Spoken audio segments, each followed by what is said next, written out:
झुकाते हैं देवी देव डराने आया उनके चले न को माया देवी देव डराने आया उनके चले न कोई माया आखिर मस्तक न झुकायागी हम तेरे गाते आखिर मस्तक न झुकायागी हम तेरे गाते तेरे चरणों पर महावीर शीश दिन रात झुकाते हैं जग में घोर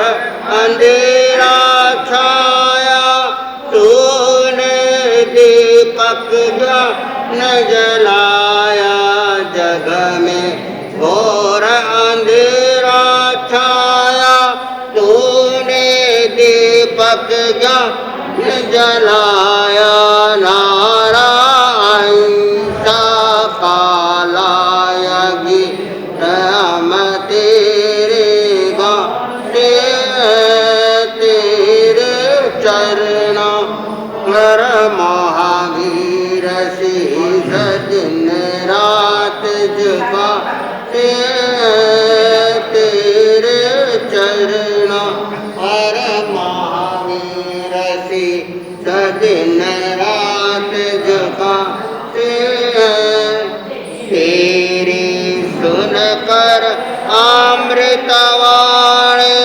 बोले वीर जब के प्राण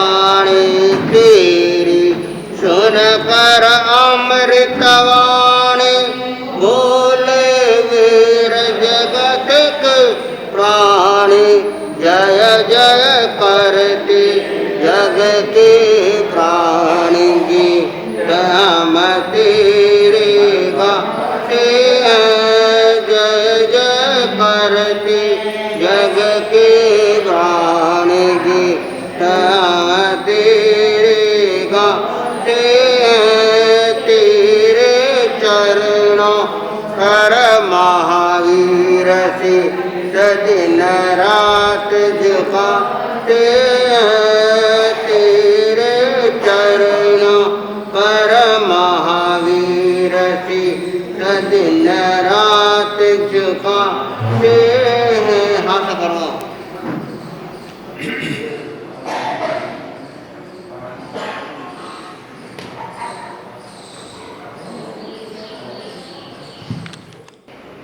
सभा सुनना और सुधान शिक्षा सभा में सर्वश्रेष्ठ ऐसे सुधर्मा सभा में जय प्रिय भाई साविका सुशी महात्मा धर्म प्रेमी भाई बन गया लोगस उद्योग करे भूमि चाहिए लोक में जाना उपयोग किया धर्म रूपे तीर्थ की स्थापना की ऐसे चरण तीर्थेश याद पुत्र जिन शासन आए समन भगवान के वर्तमान समारोह स्वामी जी का आपका हमारे ऊपर अनंत अनंत उपकार है। सब जगत जीव रखन है पावन भगवया सोके हम परमात्मा महावीर स्वामी ने जगत के सभी जीवों पर अनंत दया और करुणा की और ये आनंद और मंगल का मार्ग, ये कल्याण का मार्ग, ये सुख शांति और समाधि का मार्ग, ये हमारी आत्मा के लिए हित का मार्ग, ये प्रकाश का मार्ग, ये अंगार से अंगार बनने का मार्ग, टेंशन से अटेंशन में जाने का मार्ग, श्रवण से श्रवण बनने का मार्ग और श्रवण से श्रवण भगवान महावीर बनने का मार्ग परमात्मा ने सो गई हमें अच्छी तरह कथित किया क्योंकि अपने आचरण से उपदेश दिया। जो आचरण से उपदेश दिया जाता है वही दीर्घ प्रभावी और दीर्घकालिक होती है।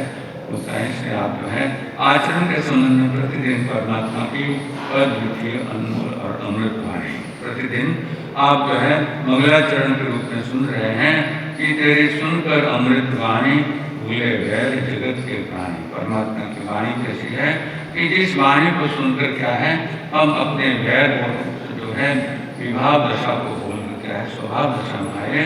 तो ऐसी परमात्मा की वाणी जो आचरण से प्रसूत है, आचरण से जो दी गई है, क्योंकि परमात्मा जब दीक्षा ग्रहण की परमात्मा ने तो उन्होंने क्या किया, उन्होंने दीक्षा ग्रहण करते ही उन्होंने मौन धारण कर लिया।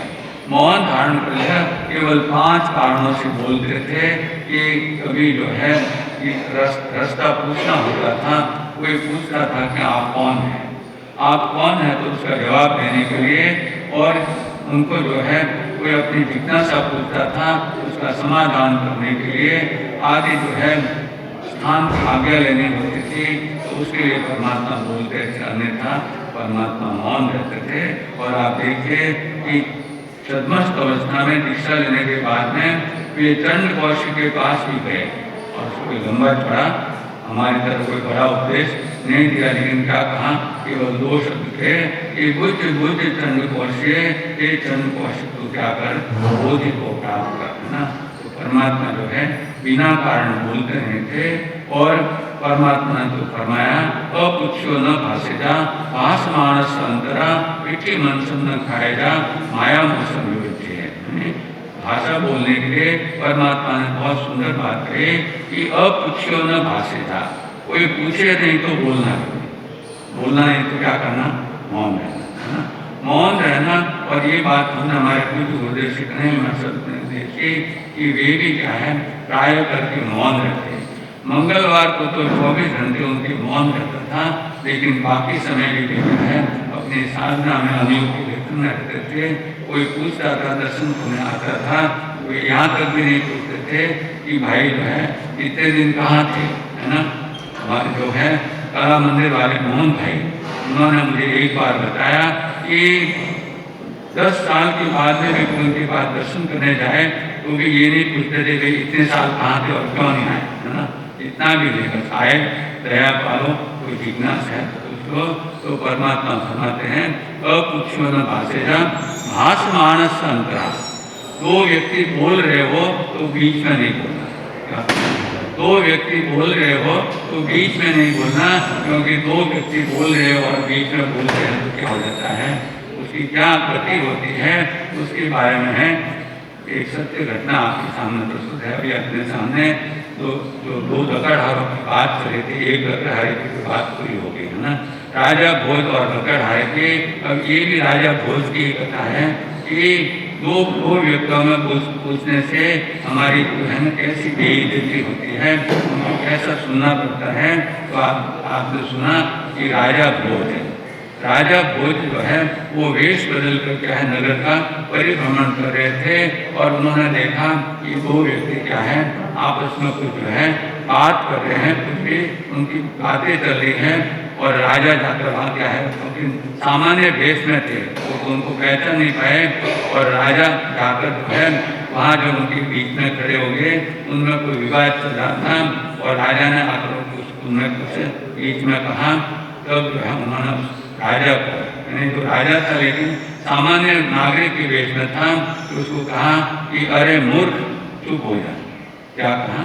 अरे मूर्ख चुप हो जा। अब राजा भी है गंभीर था, विद्वान था, उसने तुरंत ये नहीं कहा कि तुमने मुझे मूर्ख कहा, अभी तुमको फांसी की सजा दिलाता हूँ, तुम जानते नहीं मैं कौन हूँ, मैं राजा भोज हूँ। लेकिन विद्वान था, उन्होंने सोचा कि इन्होंने मुझे मूर्ख कहा है तो क्यों कहा है। श्रवणे नाणे विज्ञाने प्रत्यक्षाणे संजने, परमात्मा फरमाते हैं श्रवण से ज्ञान होता है।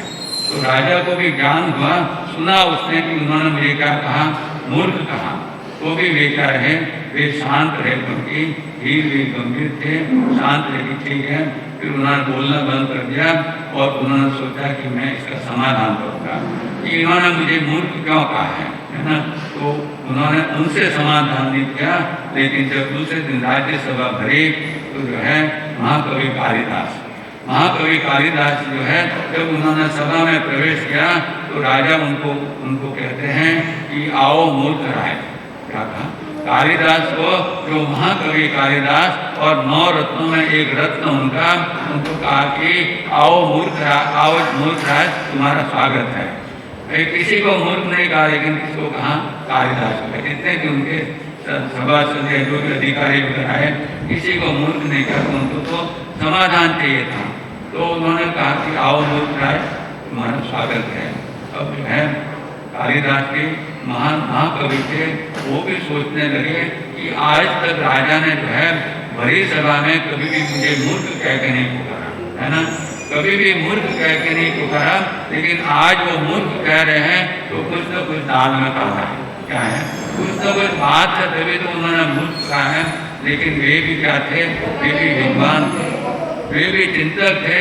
श्रवणे नाणे विज्ञान, उनको भी विज्ञान हुआ और उन्होंने सोचा कि मैं इसका समाधान करो। तो उन्होंने कहा कि राजन आपने मुझे मूर्ख क्यों कहा?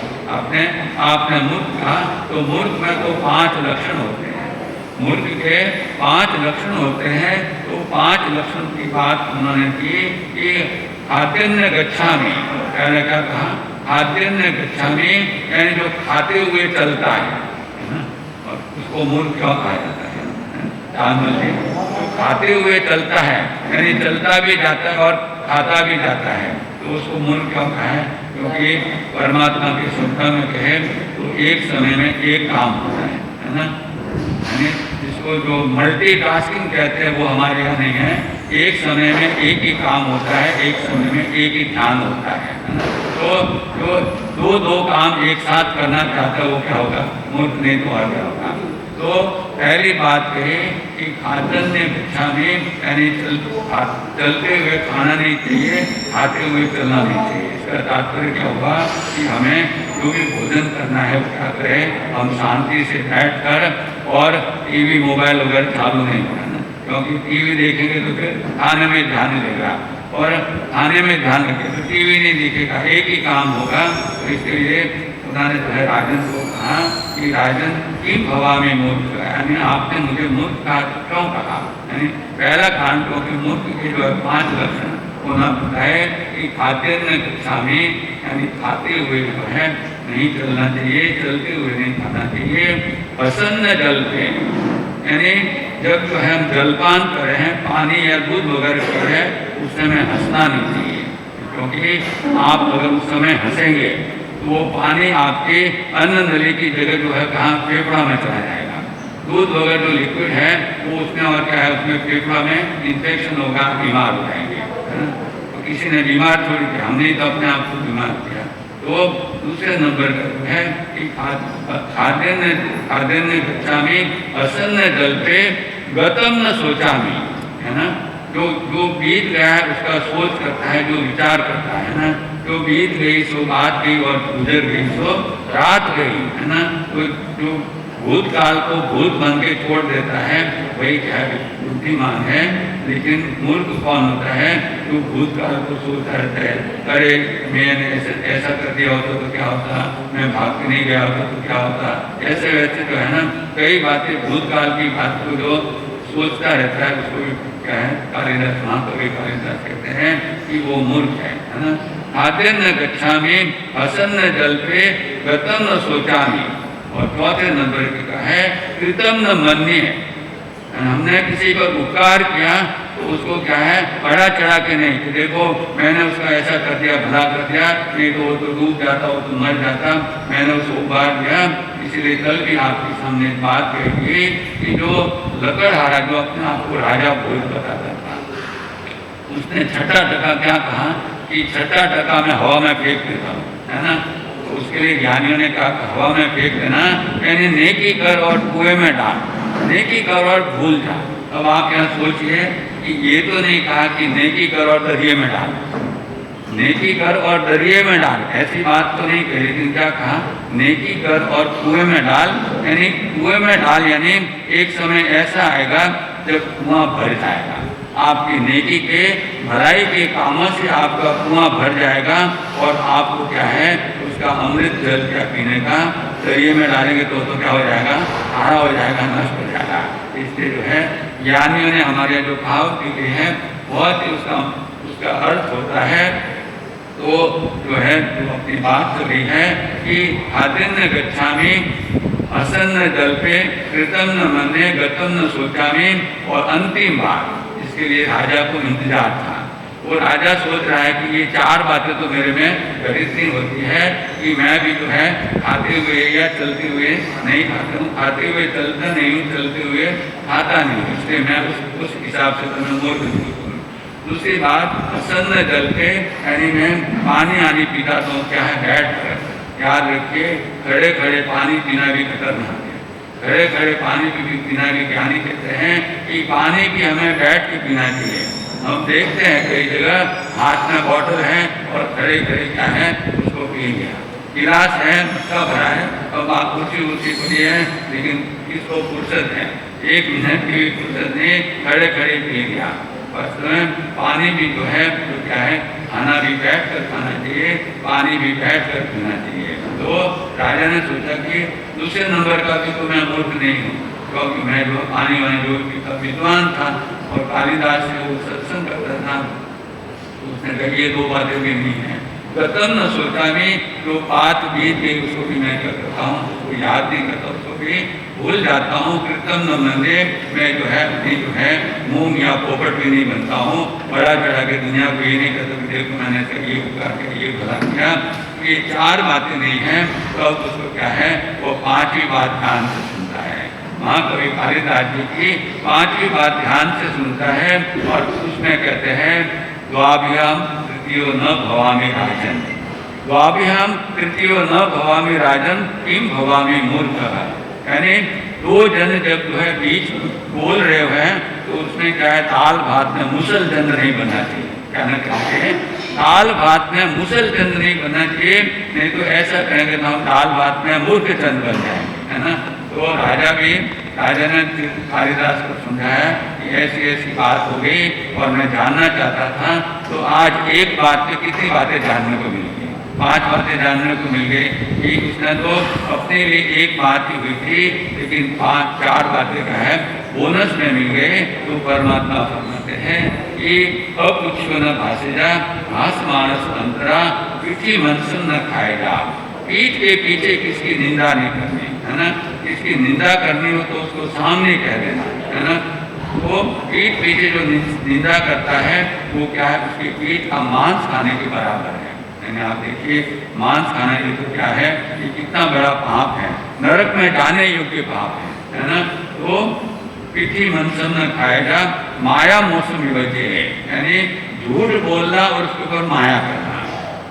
आपको इस दिन यहाँ कहा भी गया था कि 18 पापों में 2 पाप खाली झूठ के हैं।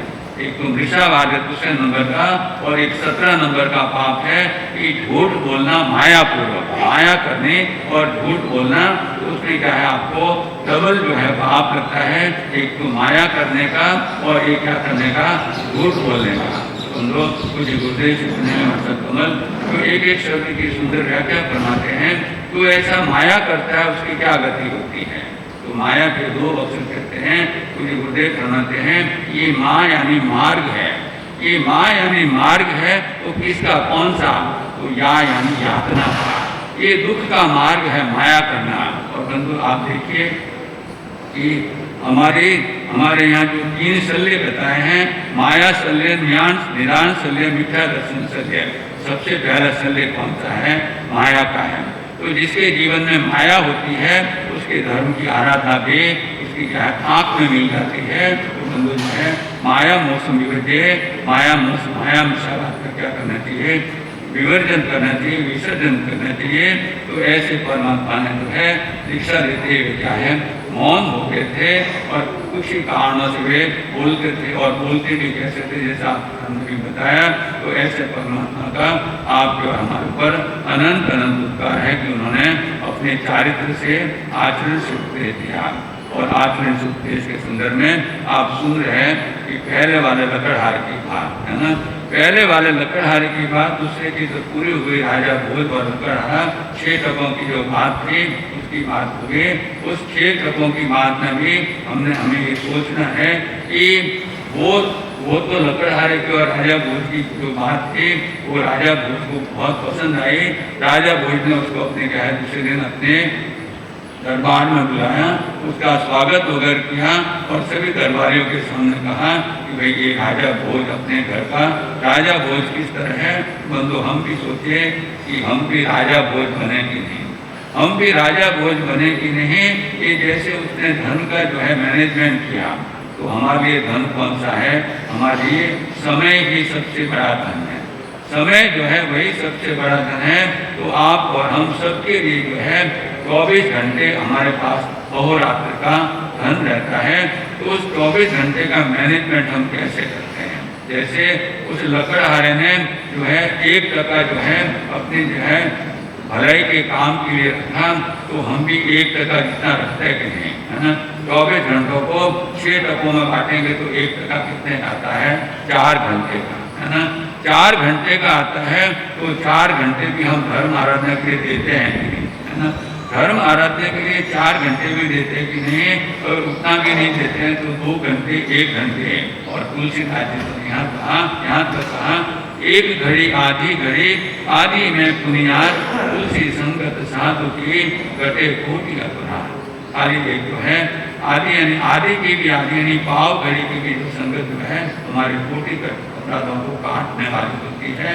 तो हम भी अपने जीवन में इस जीवन रूपी धन का, समय रूपी धन का क्या करें, मैनेजमेंट करेंगे। तो हम भी उस लकड़हारा तो अपने घर का भोज था, राजा भोज था, लेकिन हम तो क्या है, हम तो वास्तव में जो है वास्तव में महाराजा बन जाएंगे अगर हम क्या है इस बात को जानकर चारित्र अंगीकार करते हैं। तो चारित्र के संबंध में आपके सामने बात चली थी कि चारित्र का इत्र जो है कैसे कैसे चलता है। तो उस समय उस पहले लकड़हारे की बात तो आपके सामने चल रही थी कि भगवान महावीर स्वामी की वाणी सुनी, राजगृह नगरी में पधारे भगवान, और उसने क्या है भगवान की वाणी को श्रवण करके वे श्रवण से श्रवण बन गए। क्या बन गए, अब वो जो है अब जो लकड़हारा मुनि बन गया, और जो है जब सभा पूरी हो गई और जो है जो मुनि जो है वो अपने जो है गोत्री आदि के लिए जो है वो जा रहा है, और राजा श्रेणी के अपने जो है पूरे परिवार के साथ में, और उनके जितने भी अधिकारी वगैरह हैं, और महामंत्री तो आप जानते अभय कुमार, 4 बुद्धि के धनी और विनय के साक्षात अवतार ऐसे अभय कुमार भी उनके साथ में चल रहे हैं। सैनिक राजा हाथी की अंबारी पर बैठे हुए हैं। और उस समय वही लकड़हारा मुनि उनको सामने से आते हुए दिखता है ना। अब वो लकड़हारा नहीं थे, क्या मुनि बन गया था, होगा है, पात्र है हाथ में। और जैसे उसको देखते हैं तो राजा सैनिक हाथी की अंबाड़ी पर से नीचे उतरते हैं। क्या करते हैं, हाथी की अंबाड़ी से नीचे उतरकर उसको 3 बार आदक्षिणा प्रदक्षिणा देकर उसको इकुतों के पाठ से वंदना करते हैं, है ना। और ये सब बातें कौन, अभय कुमार भी देखता था और वो अधिकारी भी देखते थे। अब जो अधिकारियों, जो बड़े बड़े अधिकारी थे, उन्होंने जब देखा कि महाराजा सैनिक, है ना, ये तो कितने बड़े महाराजा, इतने जो है गांवों के धनी हैं, इतने समृद्धिशाली हैं, और ये लकड़हारा है तो एक सामान्य व्यक्ति है ना, ये तो सामान्य व्यक्ति है और इतने बड़े महाराजा उसको वंदना कर रहे हैं। तो उन्हें क्या आ गई, सबको हंसी आ गई। सब जो हंसने लगे कि भाई ये राजा भी कैसा राजा है कि कल जो लकड़हारा था आज मुनि बन गया है और उसको क्या कर रहे हैं, वंदना कर रहे हैं। इनको अपनी पोजीशन का क्या, अपने प्रोटोकॉल का कोई ध्यान ही नहीं है ना। तो ये सोचकर जो हंस रहे थे, तो ये बात किसने देखी, अभय कुमार। अभय कुमार ने सोचा कि अब इनको क्या करना चाहिए, इनको पाठ पढ़ाना चाहिए। तो ऐसे बोलने से तो काम नहीं करेगा, प्रैक्टिकल करके बताना चाहिए। तो उन्होंने एक योजना बनाई, 4 बुद्धि के धनी थे, उन्होंने एक योजना बनाई। और कुछ दिनों के बाद में उन्होंने राजगीर नगरी में घोषणा करा दी कि कल जो है राजा के दरबार में, जो है सैनिक महाराजा के दरबार में 6 जो है ढेर रखे जाएंगे। कोई हीरो का ढेर है, कोई रत्नों का ढेर है, कोई माणिक का, कोई मोती का, कोई सोने का और कोई चांदी का है। ऐसे ढेर जो है रखे जाएंगे और फ्री ऑफ चार्ज, यानी कोई आपको कीमत नहीं चुकानी है। कोई भी उसको जो है, जो खाली जो है हमने जो शर्तें रखी हैं, आप देखिए बड़ी बड़ी होर्डिंग लगी रहती है और एक स्टार रहता है जिसमें नीचे लिखा रहता है कंडीशन अप्लाई, है ना। जैसे सोने चांदी की दुकान होती है, उसमें लिखा है ना कि मजूरी माफ, है ना, केवल आपको जो है सोने के दाम में ताबीज़ दे दी जाए, मजूरी माफ। फिर नीचे लिखा रहता है कंडीशन अप्लाई, यानी शर्त, यानी शर्त लागू है इसके, है ना। अब वो शर्त क्या है, वो तो जो है कस्टमर पढ़ता नहीं है और बाद में उसको पता लगता है। तो उसने भी जो है ना, अभय कुमार ने भी घोषणा करा दी कि भाई रत्नों का ढेर है, माणिक मोती का ढेर है, ये सब जो है हीरो का ढेर है, सोने चांदी का। तो जिसकी जैसी योग्यता होगी उसको वो दे दिए जाएंगे, लेकिन फ्री में, कोई चार्ज देना नहीं पड़ेगा। और फिर जो है आप देखिए कि तमाशा ने टेढ़ो नहीं, गुजराती में कहा जाता है, तमाशे को टेढ़ा नहीं। तो लोगों की भीड़ इकट्ठी हो गई, पूरा जो है राजसभा पूरी हाउसफुल हो गई। अब अभय कुमार ने घोषणा की कि हमारी 6 शर्तें हैं। क्या कहा, हमारी 6 शर्तें हैं, जो 1 शर्त पूरी करेगा उसको 1 ढेर, जो 2 शर्त करेगा उसको 2, यावत जो 6 शर्तें पूरी करेगा उसको सब के सब ढेर दे दी जाएंगे, है ना। और सब लोग कान खोलकर सुनने लगे, है ना। इसको कहते हैं चौकाना बनकर क्या है, सब सुनने लगे कि ये शर्तें क्या है, शर्तें क्या है। तब अभय कुमार एक एक करके कहता है कि जो जाव जीव जो है हिंसा का त्याग करेगा, जाव जीव जो है, मैं किसी भी प्राणी की, चाहे त्रस्त हो या स्थावर हो, किसी भी प्राणी की मैं हिंसा करूंगा नहीं, कराऊंगा नहीं, और करते हुए की अनुमोदना नहीं करूंगा। मैं किसी भी प्रकार की हिंसा का जो है जो नहीं करूंगा, अहिंसा का पालन करूंगा। उसको क्या है कि जो हीरे मोतियों का ढेर जो है वो उसको दिया जाएगा।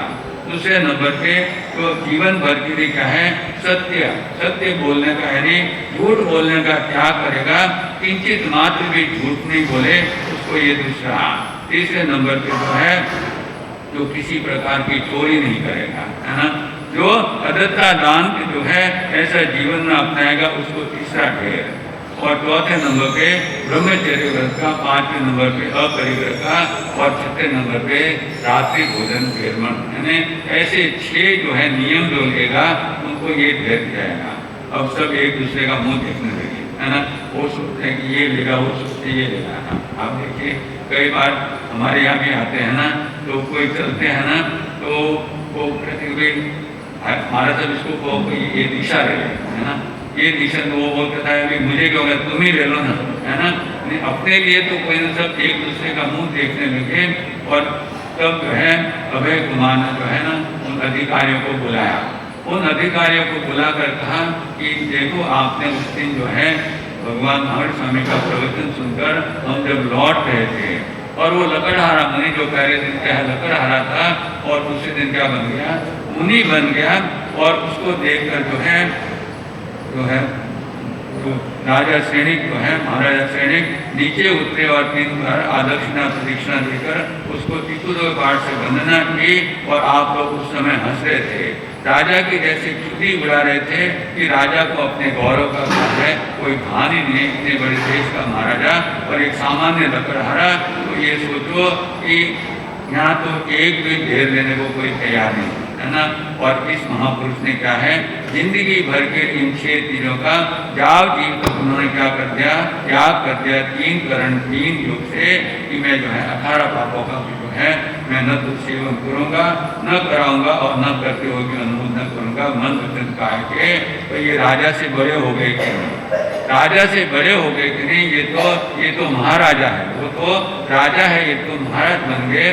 बंधु ये क्या है, ये चारित्र की कीमत है। तो हम भी चारित्र के महत्व को जानकर तो परमात्मा फरमाते हैं परंती नरे घोरे ये नरा पाव कारणों दिवम च गई गच्छन्ति चरित्र धर्ममान्यम। तो इस नर भव को पाकर क्या है अपने जीवन में पाप करते हैं, वे नरक आदि दुर्गतियों में पड़ जाते हैं। अब आप सोचिए कि परमात्मा ने ये नहीं कहा कि तिरंज आदि दुर्गतियों में, लेकिन नरक का नाम क्यों किया।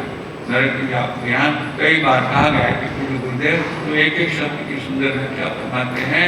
तो नरक का 3 अक्षर कहते हैं कि न यानी नहीं, र यानी रहना चाहता, क यानी कभी भी कोई भी और कहीं भी ऐसी नरक जो है जहाँ कोई भी रहना नहीं चाहता, क्योंकि नरक में तो भयंकर घोर दुख ही दुख है। ऐ श्रियम ऐ गुणम ऐ तना ऐ हुआ ऐ भयम च नरे निरण ओह निसंपच्यमानम। दिन रात यानी एक पलक भी झपकाए उतना भी वहाँ क्या है सुख का आभास नहीं है। तो ऐसी घोर नरक में भी जो है व्यक्ति क्यों पड़ जाता है, क्योंकि पाप के काम करता है। तो हमें भी इस नर भव को पाकर, नर में एक अक्षर लगा दिया तो क्या हो जाता है, क लगा दिया तो नरक हो जाती है। तो क क्या है, वो हमारे कर्मों का, पाप कर्मों का क जोड़ दिया तो नरक बन जाती है। तो नरक में नहीं जाना तो क्या करना है, तो वो भी आपको उपाय बताना था। क्योंकि भगवान जो है संसार का कारण बताते हैं, तो संसार से मुक्त होने का कारण भी बताते हैं। तो भगवान ने दुख से मुक्त होने का कारण भी बता दिया। तो पूज्य गुरुदेव फरमाते हैं कि नरक को उल्टा कर दो, नरक को उल्टा कर दो तो क्या होता है, करण। करण यानी जो है तो महाभारत का वो पात्र तो किसके लिए फेमस था, दान देने के लिए। कहा जाता है कि आज भी उस कर्ण को होके तो इतने हजारों साल बीत गए, लेकिन आज भी क्या है, कहा जाता है कि दिन का पहला प्रहर किसके नाम का है, कर्ण का है। और हमारे यहाँ भी मोक्ष के जो 4 मार्ग बताए हैं उसमें सबसे पहला मार्ग कौन सा है, दान। दान, शील, तप और भाव। तो करण और दान ये एक दूसरे के क्या है, पर्यायवाची है, एक सिक्के की दोनों बाजू है।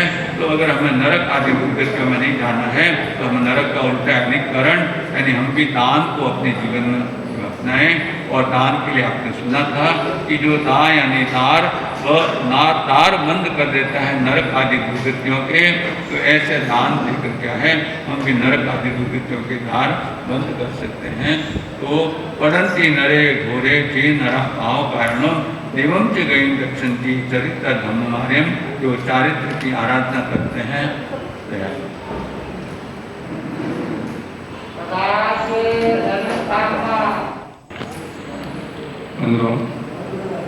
परमात्मा की अमृत वाणी पढ़ंती नरे घोरे जे नरा भाव कारणम देवम च गई गच्छन्ति चरित्र धर्ममार्यम।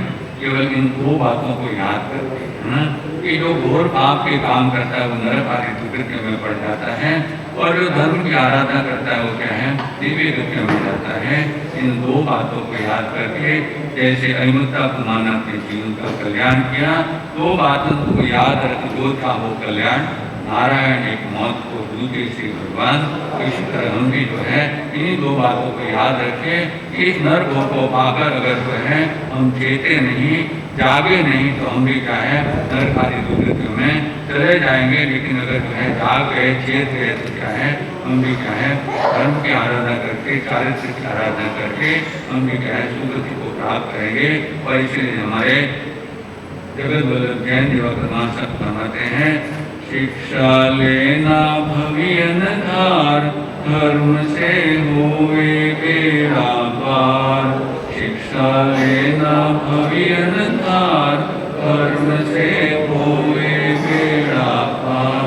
ऐसे धर्म के महत्व को जानकर मैं करसूं धर्म विचार, वो दिन कद होसी मारो सफल हुए अवतार। वो दिन कद होसी इन शुभ भाव बोले भगवान महावीर।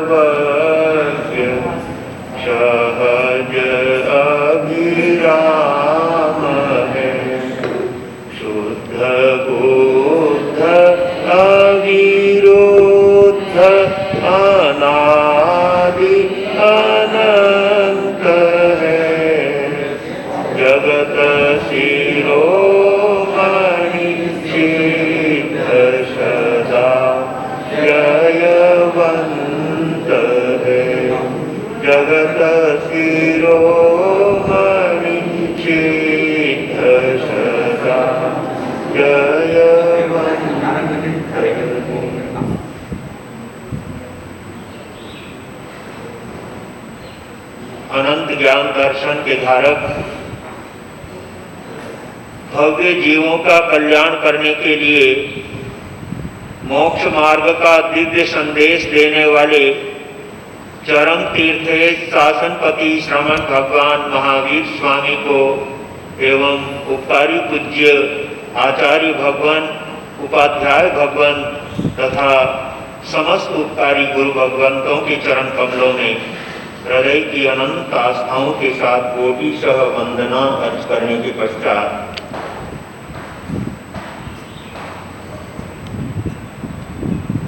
आछो आनंद रंग बरसायो,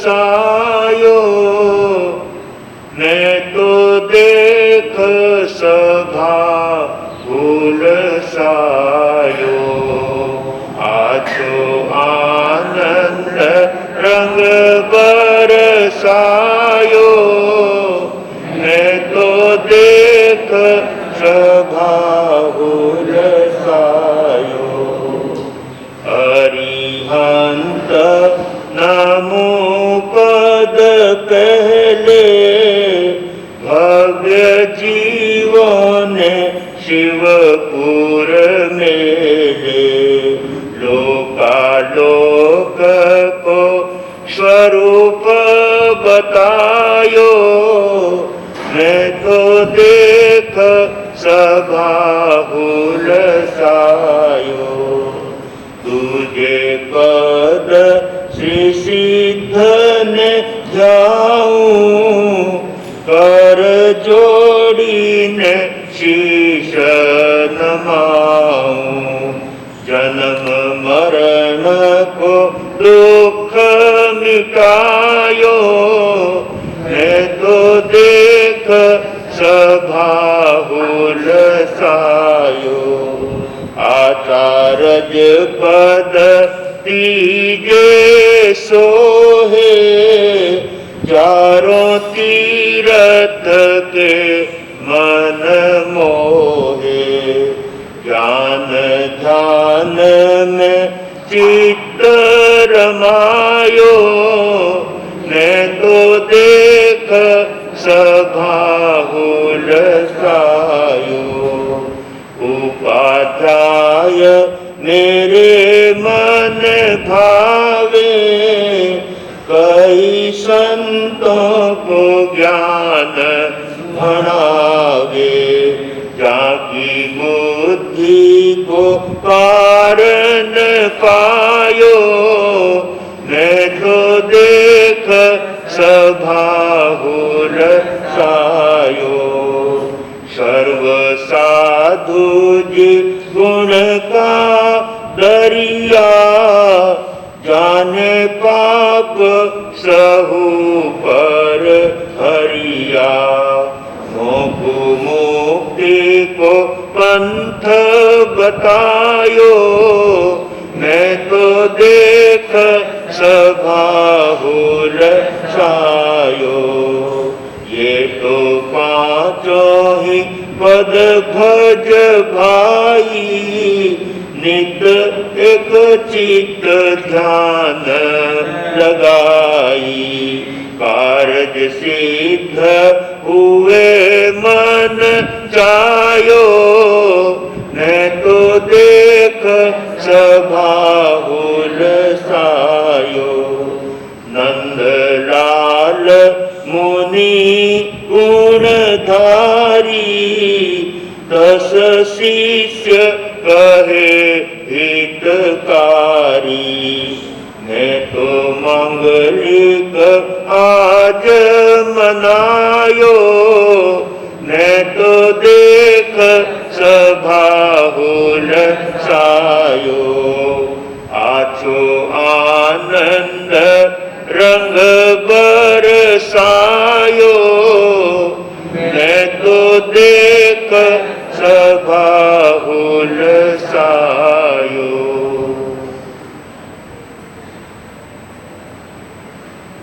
गुरु अमलेश कमल कन्हैया धर्म सभागार में उपस्थित समस्त धर्म प्रेमी सूर्य श्रोताओं, सुशील माताओं एवं बहनों,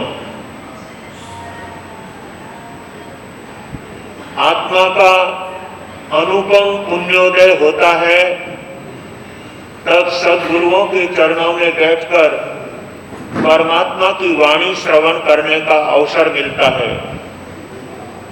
ऐसे उत्तम लाभ को अपने जीवन में प्राप्त करके जो भाग्यशाली आत्मा अपने आप को परमात्मा की भक्ति में लगाता है, जिन भक्ति में लगाता है एवं अपने जीवन को सद्गुणों से सजाने का प्रयास करता है, वो भाग्यशाली आत्मा अपने जीवन को पावन और पवित्र बना लेता है। आइए सौभाग्यशालियों, नवरात्रि के ये शुभ दिन हमारे जीवन में त्याग और तप की प्रेरणा देते हैं, क्योंकि ये ऋतु परिवर्तन का समय है और ऋतु परिवर्तन के समय में व्यक्ति की पाचन शक्ति मंद हो जाती है और इसीलिए हर समाज के अंदर तपस्या का उल्लेख किया गया है कि इन दिनों के अंदर व्यक्ति को अपने खान पान पर नियंत्रण रखना चाहिए, क्योंकि सादा खाएंगे और सात्विक खाएंगे तो उसका पाचन अच्छी तरह से होगा, और यदि गरिष्ठ भोजन करेंगे, मेवा मलिदा खाएंगे तो वह शरीर झेल नहीं सकता। शरीर की आंतें इतनी इस समय सक्रिय नहीं होती है कि उस गरिष्ठ भोजन को वो पचा सके। इसलिए 9 दिन तक कई भाग्यशाली एकादशी करते हैं, कई उपवास करते हैं, और यदि खाना ही है तो सादा और सात्विक भोजन करते हैं, जिससे आराम से पाचन हो सके। ये नवरात्रि की व्यवस्था हमारे जैन शासन ने तप और त्याग पूर्वक संपन्न करने के लिए दी है। प्रत्येक भाग्यशाली को ऐसी उत्तम तप आराधना करके अपने शरीर को भी शुद्ध बनाना चाहिए और आत्मा को भी विशुद्ध बनाना चाहिए। भाई श्री अमोलक चंद जी साहब गन्ना, जिनके आज 14वां उपवास है। लोग 9 दिन तपस्या में नहीं रह सकते, 9 दिन एकादशी नहीं कर सकते, 9 दिन के लिए खाना पीना सात्विक ढंग से नहीं जी सकते। भला वो क्या अपने पर्व की आराधना करेंगे, वो क्या इस नवपद की आराधना करेंगे और क्या इस नवरात्रि को ध्यान पूर्वक और सावधानी पूर्वक जी सकेंगे। जहाँ सावधानी हटती है वहीं पर दुर्घटना जीवन में घटित हो जाती है। इसलिए खाली रोड के ऊपर ही सावधानी नहीं रखनी होती है, लेकिन हर क्षेत्र में हर बात में व्यक्ति को सावधानी रखनी होती है, तभी हम अपने जीवन को भी शुद्ध बना सकते हैं, अपने शरीर को भी स्वस्थ बना सकते हैं। आइए भाग्यशालियों, हमें शरीर को स्वस्थ रखने के साथ साथ अपनी आत्मा को भी स्वस्थ रखना सीखें। और वो तब होता है जब व्यक्ति भक्ति भाव में लगा रहता है, तो वो अपनी आत्मा को शुद्ध बनाता है। इस संदर्भ में एक छोटी सी बात आपके सामने कहने की कोशिश करूंगा, आप सब लोग ध्यान से सुनेंगे। महावीर प्रभु के चरणों में श्रद्धा से शीश झुकाता हूँ, ये लोभ पाप का बाप आज उसकी न कथा सुनाता हूँ। कौरव पांडव हो गए नष्ट था लोभ राज पा जाने का, ये लोभ त्याग दो बंधु ये आशय है कथा सुनाने का। एक लोभी पत्नी से बोला मैं द्रव्य कमाने जाता हूँ, कुछ दिन विदेश में घूम कर अपनी किस्मत आजमाता हूँ। पत्नी ने समझाया स्वामी कृष्णा नागन भटकाती है, मुक्ति के पथ में लक्ष्मी ही अक्षर रोड़े अटकाती है। एक भाई साहब जिसको अधिक पाने की इच्छा थी, वो अपनी पत्नी से कहने लगा कि मैं विदेश में जाकर के कुछ धन अर्जन करके लाएंगे, जिससे अपन अपने परिवार का अच्छी तरह से निर्वाह करेंगे। पत्नी कहने लगी जी अपने को जितना आवश्यक है उतना यहाँ पर मिल जाता है, फिर ज्यादा अपेक्षाएं, ज्यादा इच्छाएं और ज्यादा लोभ बढ़ाने से मन को शांति नहीं मिलती है। शांति अपने जीवन में इच्छा को घटाने से मिलती है, परमात्मा की भक्ति करने से होती है। लेकिन सेठ माना नहीं, उसने कहा कि नहीं नहीं, मैं थोड़े दिन परदेश जाकर के और कमाई करके जल्दी आ जाऊंगा। तब सेठानी ने कहा अच्छा जाना ही चाहते हो तो मैं आपको रोक नहीं सकती, आपको पकड़ नहीं सकती, आप जाइए, लेकिन मैं यहाँ पर शांति पूर्वक अपना जीवन बिताऊं, इसके लिए बाजार से एक वीणा ला करके दे दो, जिस वीणा के ऊपर मैं रोज प्रभु के गीत गाया करूंगी, प्रभु की भक्ति किया करूंगी और अपने में संतोष रख करके आनंद पूर्वक परमात्मा की भक्ति में समय बिताया करूंगी। पत्नी ने बहुत कुछ समझाने के बाद भी वो नहीं माने, बोले नहीं मैं जाना ही चाहता हूं। तब पत्नी ने कहा, पत्नी की बात नहीं मानी, तैयार हो गया जाने को। पत्नी बोली वीणा ला दो भगवान की भक्ति गाने को। वीणा के स्वर के साथ साथ भगवान के प्रतिदिन गाऊंगी, संतोष करूंगी भक्ति में अपने में दिवस बिताऊंगी। अच्छी सी वीणा ला करके दे दी पत्नी के हाथों में, चल दिया कमाने द्रव्य नहीं आया पत्नी की बातों में। पत्नी ने कहा अजी आप जाना ही चाहते हो तो मुझे एक अच्छी सी वीणा ला करके दे दो। सेठ साहब बाजार में जाते हैं और अच्छी सी वीणा देख करके बाजार से खरीद करके लाते हैं और सेठानी के हाथ में देते हैं कि लो ये तुम्हारी वीणा और मैं पैसा कमाने के लिए परदेश जा रहा हूँ, दिशावर जा रहा हूँ। पत्नी ने कहा ठीक बात है, आपकी जैसी मर्जी हो, मैं यहाँ पर परमात्मा की भक्ति करते हुए अपना जीवन आनंदमय बिताऊंगी। आपको अगर इतना ही लोभ है, इतना ही कमाई का आपको लगाव है तो जाइए, मैं आपको जबरदस्ती नहीं रोक सकती। जाकर के विदेश में तन मन से लग गया द्रव्य संचय करने, छल बल से माया जोड़ जोड़ लगाती जोरी को भरने।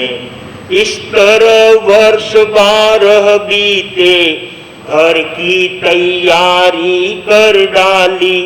एक लाल ले लिया मोल, पास की सारी संपत्ति दे डाली।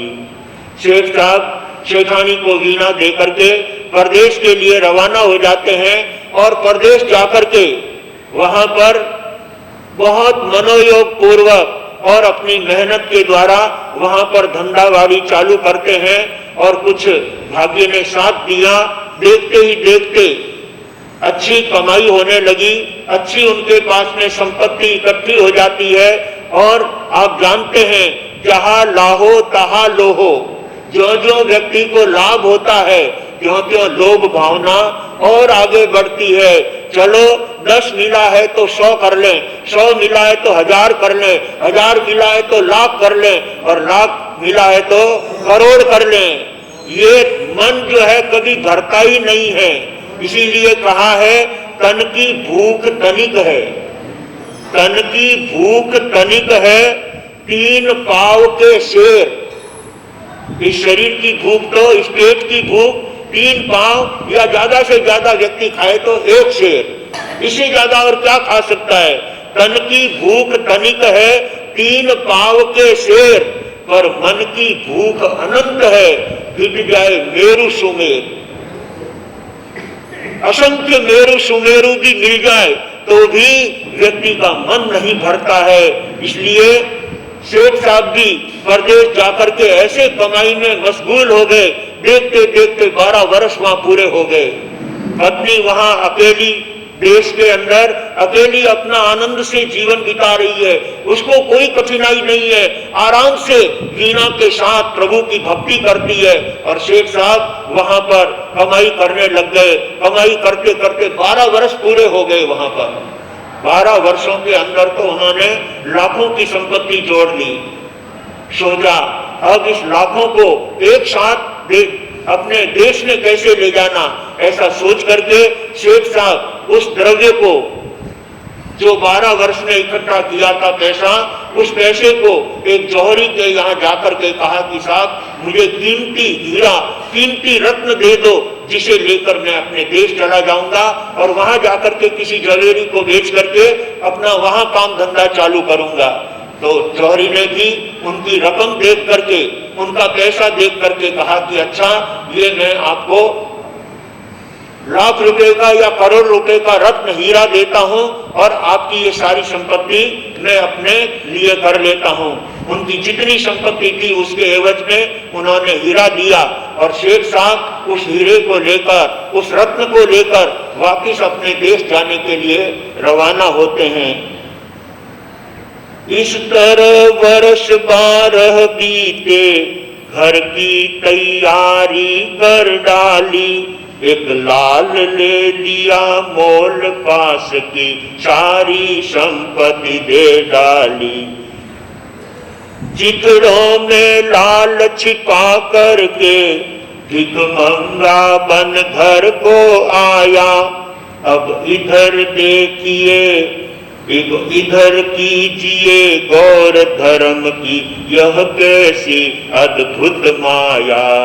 शेख साहब लाखों का हीरा लेकर के और मैले कुचेले कपड़ों में बांध करके अपने देश के लिए रवाना होता है कि अब देश में जाऊंगा, शेखानी से मिलूंगा, अपने परिवार से मिलूंगा और सब अपने देशवासियों से मिलूंगा। इस खुशी को लेकर शेख साहब परदेश से देश में जाने के लिए रवाना होते हैं। अब इधर शेखानी ने 12 वर्ष कैसे बिताए वो कथाकार कहता है। पत्नी नित उठती बड़े सुबह, भगवान की भक्ति करती है। फिर वीणा ले श्री वीर प्रभु का गान हृदय से करती है।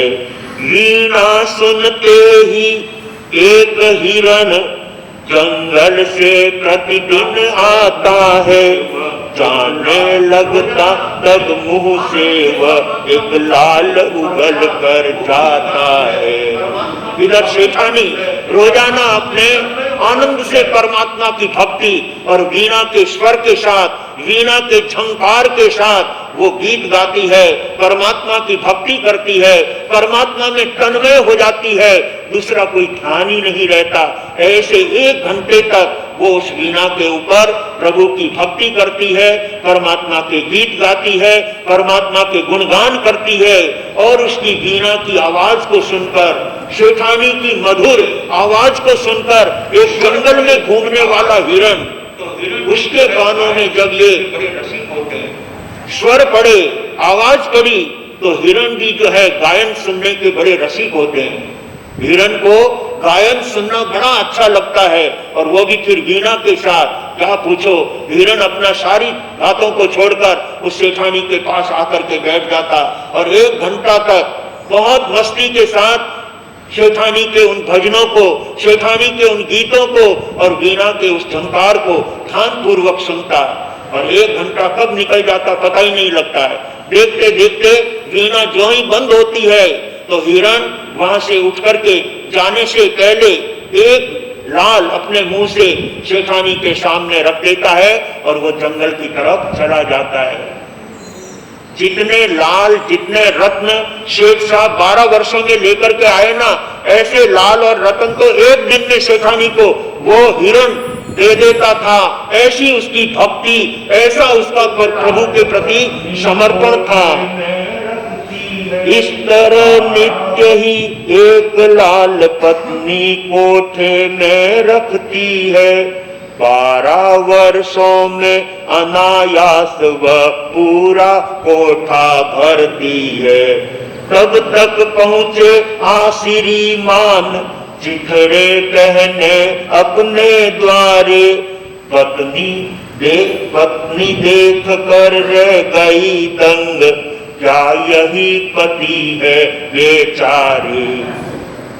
शेख साहब भिगमंगे का रूप बना करके, साधारण मैले कुचेले कपड़े पहन करके, और उस हीरे को भी मैले कुचेले कपड़ों में लपेट करके रास्ते में कोई लूट ना ले, रास्ते में मेरा कोई धन छीन न ले, इसके लिए वो अपने माल को छिपा करके बड़े मुश्किल से अपने देश में पहुंचता है और अपने दरवाजे पर आकर के खड़ा हो जाता है। सेठानी प्रभु भक्ति गा करके अपना समय पूरा किया ही था, और अचानक सेठ साहब को दरवाजे पर खड़ा देखा। विचार किया, यही सेठ साहब है, यही मेरे पतिदेव हैं। बोल रहे थे मैं परदेश जा रहा हूं, बहुत द्रव्य कमा करके लाऊंगा, बहुत धन कमा करके लाऊंगा, पर इनका तो रूप रंग ही कुछ और ही दिखाई दे रहा है। पर सेठ जी ये मन में सोचते हैं कि सेठानी मुझे पहचानती है कि नहीं। दोनों के मन में अलग अलग विचारधारा चल रही है।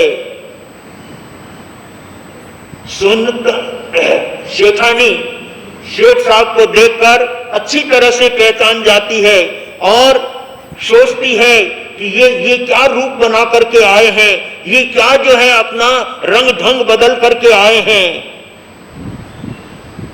पत्नी कहने लगी, नाथ ये क्या करके आए हो।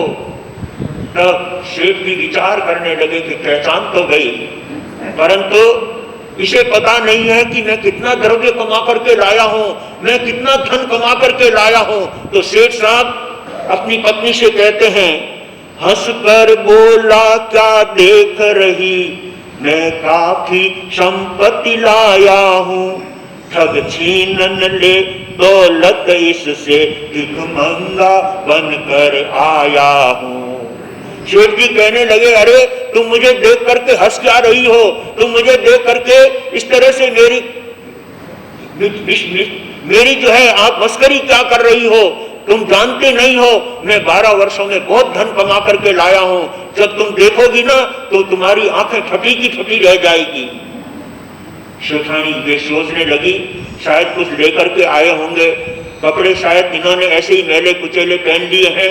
शेख साहब अंदर आते हैं और अंदर आकर के क्या करते हैं, थोर नहीं दबी काख में से गठरी खोली हर्षित होकर, लेकर के लाल हाथ में फिर नाचा कूदा विवहल होकर।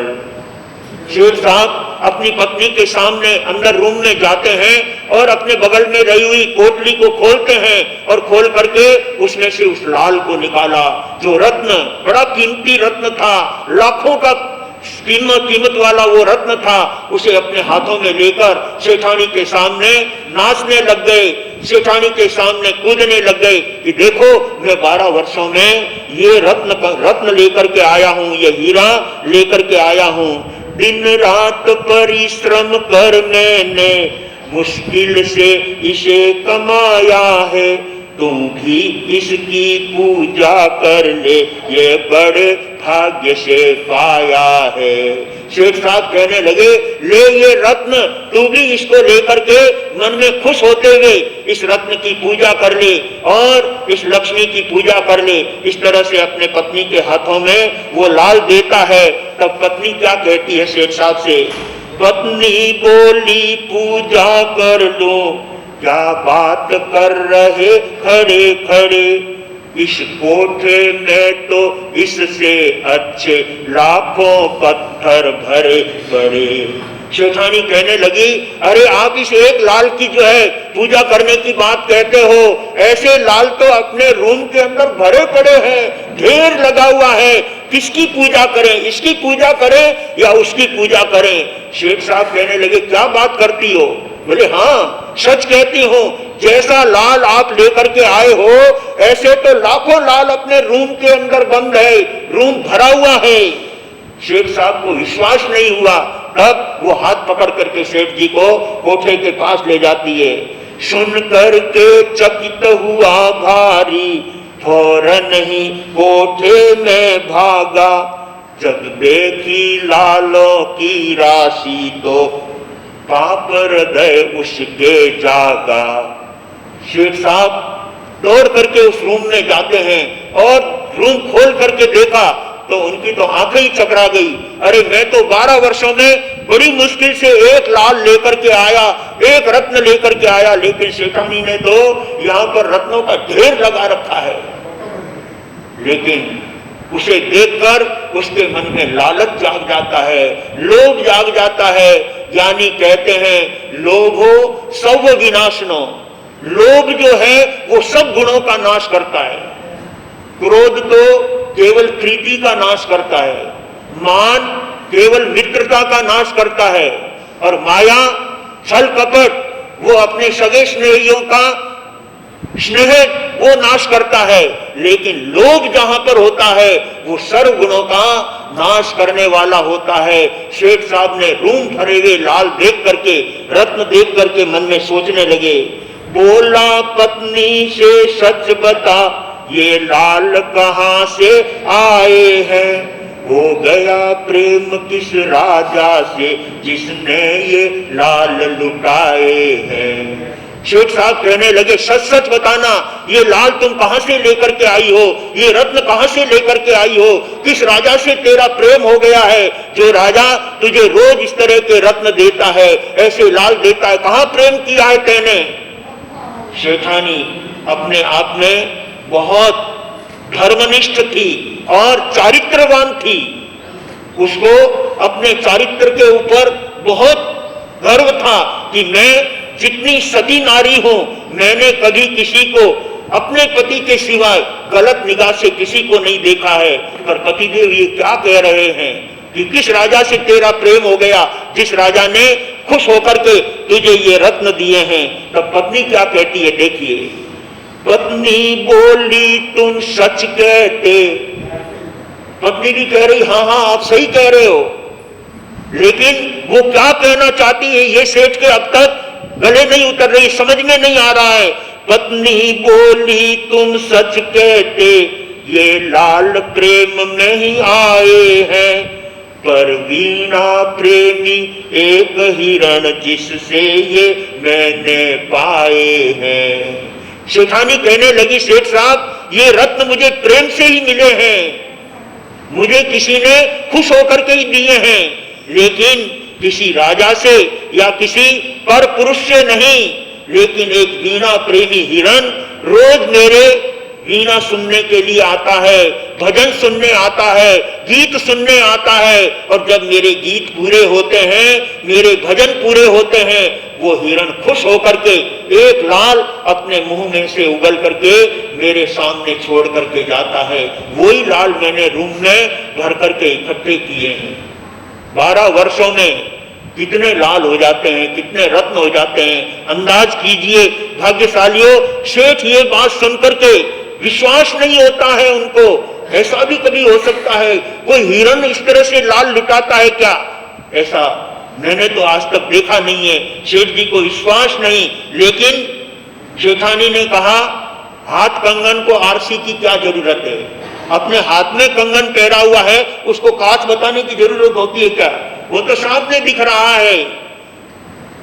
जेठानी ने कहा यदि आपको विश्वास नहीं है तो कल कैसे हिरण आकर के मेरा भजन सुनता है, ये आप देख लीजिए। सेठ जी तो उसी इंतजार में लगा है कि वो हिरण कैसे आता है और कैसे भजन सुनता है और कैसे लाल उगर करके जाता है। सेठ साहब इस बात को जानने के लिए, इस बात को देखने के लिए बड़े मन में उतावले हो जाते हैं कि कैसे कब ये दिन निकले, कब रात बीते और सवेरे सवेरे जब सेठानी भजन गाएगी तब जंगल से हिरण कैसे आता है और वो लाल कैसे उगलता है। ये बात सेठ साहब जानने के लिए बड़े आतुर हो रहे हैं। और जब किसी बात की आतुरता होती है वो दिन भी बड़ा होता है और मुकेश जी वो रात भी बहुत बड़ी होती है। आतुरता की जहां हमको इंतजार है, यदि जब तक वो व्यक्ति हमारे सामने नहीं आ जाता है तब तक हमको लगता है इतनी देर कैसे हो गई, इतना समय कैसे लग गया। एक घड़ी स्टेशन पर गाड़ी का इंतजार करना हो तो लोगों को ऐसा लगता है जैसे कोई घंटों दिन रात बीत गए हों। ऐसा 1 घंटे का समय आपको ऐसा अनुभव होने लगता है। सेठ साहब भी उस हिरण के द्वारा कैसे लाल उगली जाती है, कैसे सेठानी को वो लाल प्रदान करता है, इस बात को जानने के लिए बड़ा उत्सुक है, बड़ा उमंग में आया हुआ है और वो चाहता है कि मैं उस हिरण को देखना चाहता हूं। वो हिरण सेठानी की वीणा को सुनने के लिए प्रतिदिन रोजाना अपने जंगल का स्वेच्छाचार छोड़ करके सेठानी के भजन के प्रति, सेठानी की वीणा के प्रति इतना उत्सुक रहता था कि वो अपनी सारी सुख सुविधाएं छोड़कर सेठानी के पास आकर के उनके प्रेम भरे गीत सुनता था, भगवत भक्ति के गीत सुनता था। और इस बात को जानने के लिए सेठ साहब भी उतने ही उत्सुक बने हुए हैं किस तरह से वो हिरण सेठानी की वीणा सुनकर के जंगल से सेठानी के सामने आएगा। और ये दृश्य सेठ साहब देखने के लिए अनन्य उत्साहित बने हुए हैं। बंधुओं, रात बीतने में टाइम लगता है तो अपन भी उस आगामी बात को, अगली बात को श्रवण करने के लिए पूरी उत्सुकता रखेंगे कि वो हिरण कैसे आता है, कैसे लाल उगलता है। और सेठ साहब उस लाल उगलने की बात को देख करके मन में क्या विचार करते हैं, ये बात तो यथा अवसर सुनने से पता चलेगी। बात इतनी मार्मिक है जो हमारे जीवन के लिए बहुत बड़ी प्रेरणा प्रदान करती है। सेठानी और सेठ में कितना बड़ा अंतर है। जैसे अमावस्या और पूर्णिमा का अंतर होता है, इतना ही अंतर सेठानी और सेठ के भावों में, सेठानी और सेठ के व्यवहार में देखने को मिलता है। तो ये दृश्य हम कल देखेंगे कि वो हिरण किस तरह से सेठानी की वीणा को सुनने के लिए आएगा और अपने हाथों, अपने मुंह से सेठानी के सामने कैसे लाल समर्पित करके जाएगा। ये बात आप और हम सब भी सुनना चाहते हैं। सेठ साहब तो वहां देखेंगे, लेकिन अपन सब यहाँ पर संतों से सुनेंगे। लेकिन इस सुनने के पीछे भी अपेक्षा एक है कि हमारे जीवन में भी संतोष का गुण आए। हम भी सेठानी की तरह परमात्मा की भक्ति करते हुए अपने जीवन में जितना जितना अपनी इच्छाओं का परिमाण करेंगे उतना ही हमारे जीवन में आनंद और सुख की प्राप्ति हो सकेगी। आइए सौभाग्यशालियों, धन्य है उन तपस्वियों को जो तप के क्षेत्र में अपना सुंदर पुरुषार्थ कर रहे हैं। भाई श्री अमोलक चंद जी साहब गन्ना बड़ी उम्र के अंदर बड़ी तपश्चर्या करके अपने गन्ना परिवार का गौरव बढ़ाने के साथ साथ हमारे कांग्रेस संघ का भी इन्होंने गौरव बढ़ाने जैसा कार्य किया है। भाग्यशालियों, 14 उपवास 14 दिन साधारण नहीं होते हैं। 14 घड़ी अगर भूखे रहना हो तो व्यक्ति को ऊंचा नीचा हो जाता है और पत्नी से कहता है इतनी देर कैसे लग गई, अपने घर में सब साधन है, जल्दी रसोई बना करके रखनी चाहिए। परंतु 14 दिन तक उपवास करने वाले अमोलक चंद जी साहब गन्ना को धन्यवाद है जो 14 दिनों से तपश्चर्या के अंदर अपना सुंदर पुरुषार्थ कर रहे हैं। ऐसे पुरुषार्थ करने वाले अमोलक चंद जी साहब की तपस्या के लिए 2 पंक्तियां देकर मैं अपनी बात को पूरी करता हूं। तपस्या जीवन रोशन गार सारा ज्ञानी के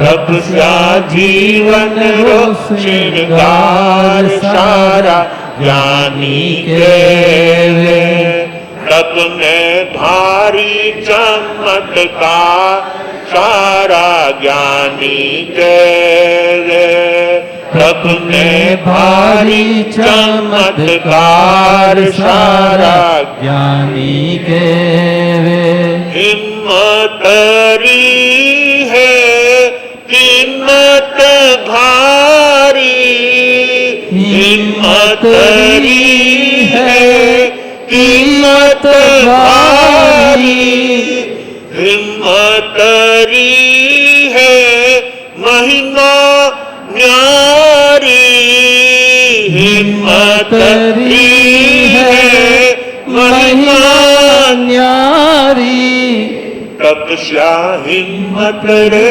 आधार सारा ज्ञानी के तपस्या हिम्मत रे आधार सारा ज्ञानी के तपस्या जीवन रो श्रृंगार सारा ज्ञानी के तपस्या जीवन रो श्रृंगार सारा ज्ञानी के तप करने सु कुल चमकेला तप करने सो कुल चमकेला तप रे आगे देव झुकेला तप रे आगे देव झुकेला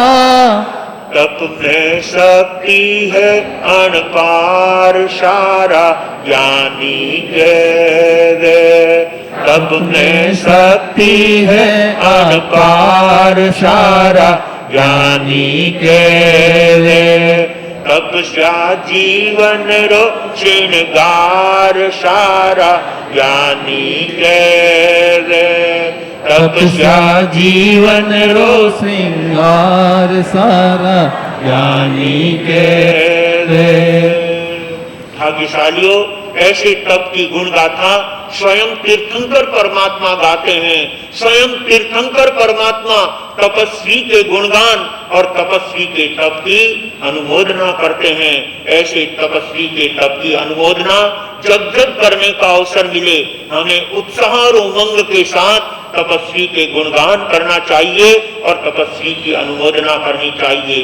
धन्य है अमोलक चंद जी साहब को, यद्यपि शरीर से एकदम अशक्त हैं और 75 वर्ष की उम्र, शरीर को संभालना ही मुश्किल होता है। 75 वर्ष की उम्र में शरीर डगमग करने लगता है, परंतु इन्होंने हिम्मत से इस उम्र में 14 उपवास की तपश्चर्या की है और कल आपका लास्ट 15वां उपवास है, आधो मास खमन। 15 उपवास मतलब आधा मास खमन। मास खमन की कैटेगरी में इनकी तपश्चर्या जाती है। ऐसे अधमास खमन के तपस्वी भाई श्री अमोलक चंद जी, जिन्होंने उत्तम हिम्मत के द्वारा अपने परम पुरुषार्थ के द्वारा इतनी बड़ी तपश्चर्या करके गन्ना परिवार का गौरव बढ़ाया है, कांग्रेस जैन संघ का गौरव बढ़ाया है। संतों के इस चातुर्मास में 4 चांद लगाने का कार्य किया है। भाई श्री अमोलक चंद जी साहब की इस तपस्या की हम भूरी भूरी अनुमोदना करते हैं। आपके तपस्या की परमात्मा तीर्थंकर भी अनुमोदना करते हैं। ऐसे तपस्वी के तप को देख करके हमें भी यथाशक्ति इस नवरात्रि के अंदर जितना शक्य हो सके अपनी आराधना करके अपने जीवन को पावन बनाना है। अमोलक चंद जी साहब की तपस्या को देखकर कम से कम आइंगी लोली करने का तो मानस बनाओ कि हम 9 दिन तक आइंगी लोली करेंगे, जिसमें आपको खाना पीना मिलेगा, खाने पीने की कोई कमी नहीं, जितनी आपकी आवश्यकता हो भरपेट खाना, और वो एक टाइम के लिए आपको सादा और सात्विक भोजन मिलेगा। और आइंगिल का भोजन वो हमारे शरीर को भी शुद्ध बनाता है, आत्मा को भी शुद्ध बनाता है, तन मन को भी शुद्ध बनाता है और अपनी आत्मा को भी पावन बनाने का कार्य करता है। इसलिए आइंगी लोली का समय भी सामने आ रहा है। 29 तारीख को आइंगी लोली चालू होगी। सभी भाग्यशाली अपना अपना नाम आइंगी लोली के अंदर लिखाने का ध्यान रखेंगे और मनोबल के साथ 9 दिन का आइंगिल करने का भाव बनाएंगे। अमोलक चंद जी 15 उपवास कर सकते हैं तो आप 9 आइंगिल नहीं कर सकते।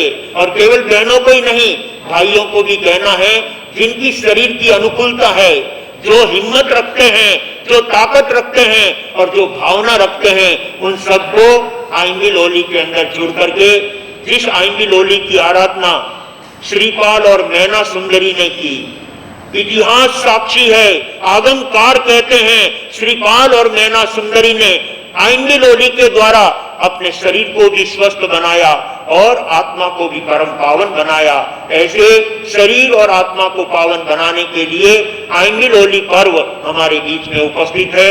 जैनों की नवरात्रि सातम से पूनम तक और वैष्णव समाज की नवरात्रि एकम से लेकर नवम तक, ये नवरात्रि सभी समाज के अंदर होती है, लेकिन अपनी अपनी अनुकूलता के अनुसार वे अपना समय निर्धारित करते हैं और उस समय के अनुसार वे अपनी नवरात्रि की आराधना करते हुए, धर्म आराधना करते हुए अपने शरीर और आत्मा को विशुद्ध बनाने का भाव रखते हैं। बहुत बहुत धन्यवाद सभी को जो भी आइंगी लोली करने का भाव बना रहे हैं, उन सभी को अभी से साधुवाद देता हूँ, धन्यवाद देता हूँ। और जब होली करेंगे जब तो आपको बहुत बहुत धन्यवाद दिया जाएगा। इसलिए सभी अपना मन बनाए, सभी अपना भाव बनाए कि हम भी आइंगी लोली करेंगे। अमोलक चंद जी 15 उपवास कर सकते हैं तो हम इतने गए बीते नहीं है जो आइंगी लोली नहीं कर सके। हम जरूर आइंगी लोली करके बताएंगे और अमोलक चंद जी के 15 उपवास की तपस्या की होली करके अनुमोदना करेंगे। आइए ऐसे उत्तम तप की आराधना करने के लिए सभी अपने दिल में उत्साह बनाएंगे। श्रद्धेय गुरुदेव श्रवण संघीय महामंत्री मेवाड़ गौरव पूज्य श्री सौभाग्य मुनि जी महाराज साहब के पुण्य स्मृति दिवस के उपलक्ष्य में 28 तारीख को यहाँ पर महिला और कन्या मंडल के द्वारा सामूहिक रूप से बहुत बड़ी संख्या के अंदर भिक्षु दया की आराधना करने का मानस बनाया है। वो 28 तारीख की हमारे सामने दौड़ती हुई आ रही है। सभी अपनी पूर्व तैयारी के साथ में भिक्षु दया के लिए तैयार हो जाएंगे। सवेरे से लेकर सायंकाल प्रतिक्रमण तक आपको दया व्रत में रहना है। प्रतिक्रमण से पहले जो घर में जाएगा उसकी भिक्षु दया खोटी, जो अपनी भिक्षु दया को पूरी तरह से करना चाहता है वो प्रतिक्रमण तक बराबर भिक्षु दया की आराधना में रहेंगे। नाम भी कितना बढ़िया, भिक्षु दया। ऐसी भिक्षु दया जो एक दिन के लिए साधुपन का आनंद लेने का आपको मौका मिलेगा। ऐसी भिक्षु दया के लिए आप अपनी पूर्व तैयारी करें और 11-11 सामायिक की आराधना के साथ उस भिक्षु दया की आराधना करके अपनी आत्मा को विशुद्ध बनाएंगे। आनंद ही आनंद। भाई श्री अमोलक चंद जी साहब गन्ना जिनके आज 14 उपवास की पचखावनी है, आइए 15 उपवास कल पचखान होंगे अपनी इसी धर्म सभा के अंदर। आज इनके 14 उपवास के पचखान अमोलक चंद साहब गन्ना। धन्यवाद। नमो अरियंतानंद, नमो सिद्धानंद, नमो ऐर्यानंद, नमो वज्रायनंद, नमो लोये सत्सवनम ऐसो पंच नमोकारो सर्व पापनाशं, नमो अनंत सिद्धेश्वर परम कोई मंगलम वसक्कारम पादम पादम नाम परम एकम विसराय श्री नाम विशाल पुलिंगवंतम कंठे दारिद्र्यम तस्सगा रोगमारी दुख जनाजंति विषाम चिट्ठो दूरे मंतो दुखुना मरिदो नरतिरिये सुमिदीवा पावंति दुख दोषम तो समर्थे लते चिंतामणि कपवाय मुखे पावंति अभिज्ञानम जीवाय रामनं ध्यानं ये संतुवनाय सर्वचित्तनिपुणियोगन तादेव नित्यमयि भवे भवे वाक्यं तंदा भवे भवे वाक्यं तंदा चौदह ई संपन्नम अर्थावज्ञानम शास्त्राकारणम समसमाहि विद्याकारणम बोस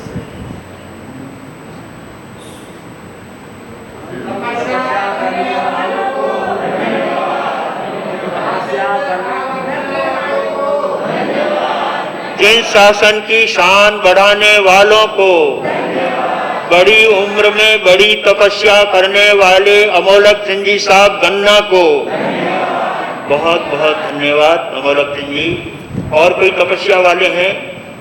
आज का उपवास, आज का आइंगेल, आज का एकाशन, अब आइंगेल होली के समय में तपस्या चालू होगी। बहुत कोई बात नहीं, आप आइंगेल होली तक जो है अपनी तैयारी कर लो अच्छी तरह से, खूब अच्छी से तरह से धारणा करना कि आपके 9 दिन आराम से हो जाए। रोज धारणा करो बोले, धारणा करने में तो कोई जो है दिक्कत नहीं है।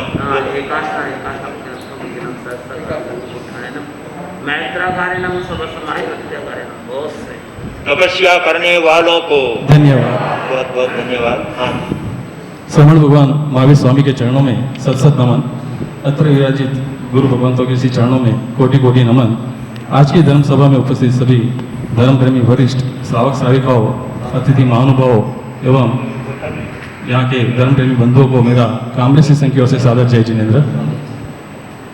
गुरुवर कल अपने संघ से हमारे तीनों ही अध्यक्ष महाराष्ट्र पनवेल और विक्रोली, गोरेगांव, चारों जगह मतलब पनवेल में युवा आचार्य सीखे, विक्रोली में हमारे पिछले चातुर्मासिक गुरु मियाँ श्री सुकृति जी, सुनीति जी महासदी जी के एवं गोरेगांव में विजय लता जी महासदी जी के दर्शन में पधारे थे। वहाँ पर श्री संघ की ओर से एवं आपकी ओर से उन सभी की सुख साधा पूछी और उनको चातुर्मास की मंगल कामनाएं प्रेषित की और उनकी ओर से भी गुरुवर आपकी सुख साधा पूछी है और अपने चातुर्मास में मंगल कामनाएं प्रेषित की गई है।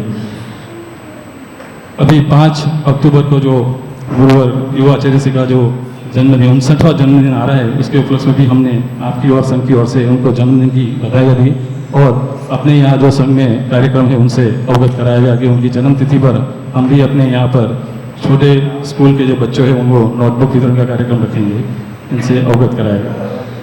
आज की धर्म सभा में गुरुवर हमारे बीच तेरा पंथ के पदाधिकारी श्रीमान उत्तम जी साहब चावत एवं उदयलाल जी साहब डूंगरवाल यहाँ पर पधारे हैं। तेरा पंथ भवन में आज कुछ दिन पूर्व हमारे यहाँ के श्रीमान गिरिलाल जी, स्वर्गीय श्री गिरिलाल जी साहब देरासर ताल निवासी, उनका अवसान हुआ है। उनकी शोक सभा यहाँ पर अभी 11 बजे संपन्न हो रही है।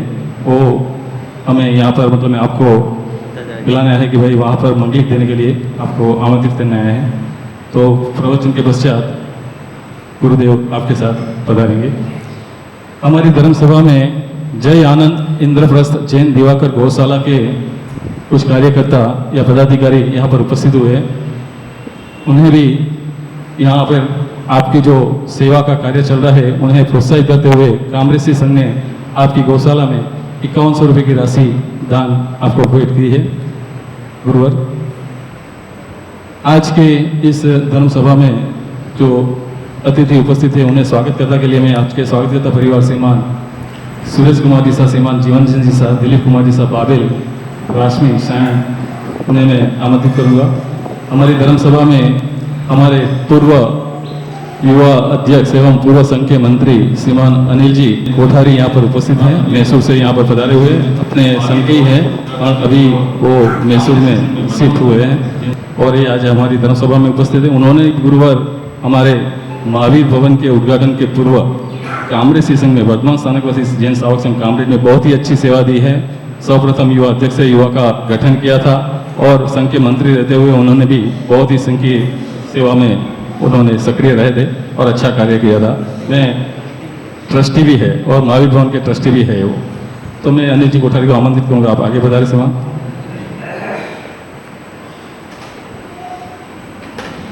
भाई अनिल जी से कल आधा घंटा चर्चा हुई थी।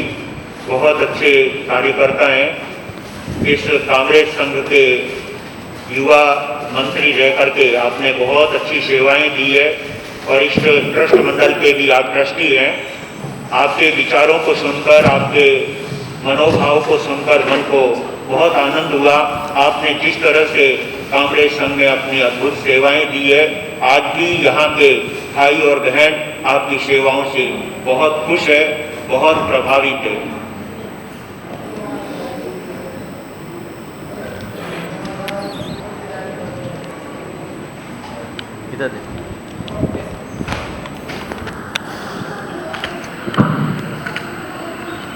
संघ सेवा करने वाला लोगों के दिल में अपनी जगह बनाता है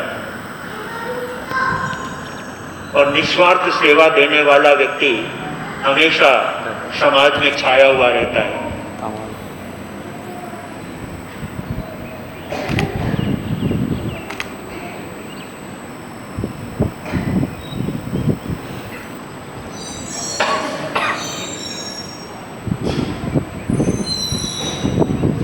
सूचना में जैसे गुरुवर ने बताया, ऐसे हमारे अगले सप्ताह में जो 29 सितंबर से 7 अक्टूबर तक आंसू आंबिल होली का कार्यक्रम है, तो गुरुदेव के आह्वान पर हम भी उनकी अपेक्षा में उससे अब तक से जो साधार्मिक कार्यक्रम में हमने बढ़ चढ़कर हिस्सा लिया है, उसी तरह और उससे अधिक भाव से हम सभी कार्य में हिस्सा लेकर इस कार्यक्रम को सफल बनाने के भाव रखेंगे। और जिन महिला मंडल में अभी भिक्षु दया के कार्यक्रम में जिन महिलाओं ने नाम लिखा है, उन्हें साड़ी का वितरण महिला कार्यकर्ताओं द्वारा हो गया है। और भी कोई जो बाकी हो महिला मंडल की सदस्य के जिन्होंने नाम लिखाया और वो उन्हें साड़ी प्राप्त ना हुई हो, तो कृपया वो अति शीघ्र प्राप्त कर ले और भिक्षु दया के दिन वो साड़ी पहनकर ही इस भिक्षु दया में पधारना है।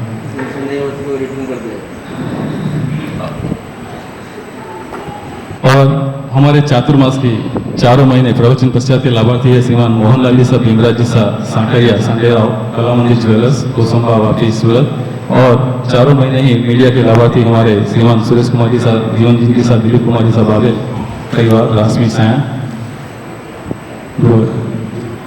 आज की धर्म सभा में आसपास के क्षेत्र से पधारे हुए सभी महानुभावों को कांग्रेस संघ की ओर से मैं करबद्ध निवेदन करना चाहूँगा। गौतम प्रसादी की व्यवस्था नीचे महावीर भवन पर रखी गई है, आप गौतम प्रसादी का लाभ लेकर श्री संघ को अनुग्रहित करें। धन्यवाद। जय जय जिन शासन का चंद, जय जय प्यारा देखा नंद, आरती उतारे भक्ति दीप धरे, भरा गगन पुलकित प्रकृति का, कण कण तुम पर बरसे हैं, नित नित विकसित नव कुसुमों का पराग तुम पर बरसे हैं।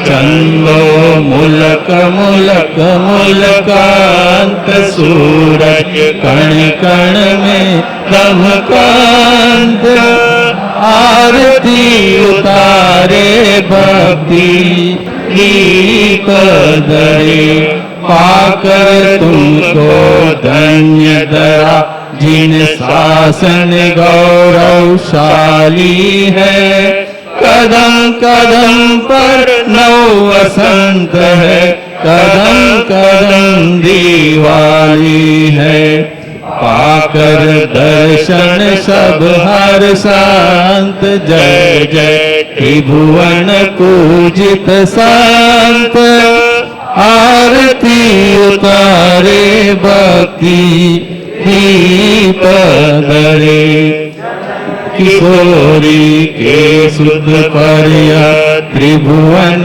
आज न्योछावर है, अम्बा गुरुवर मंगल मूर्त समता मुनिवर है, मौतिक शिष्य संत गुणवंत, सब जन धन धन शब्द वदंत आरती उतारे भक्ति दीप धरे होते नगर की पुण्य धरा पर पावन धाम महान है स्वर्ग सिधारे जहाँ पर लाखों भक्तों के भगवान है सेवा करते सुर नर वृंद मिटते जन्म जन्म के द्वंद्व आरती उतारे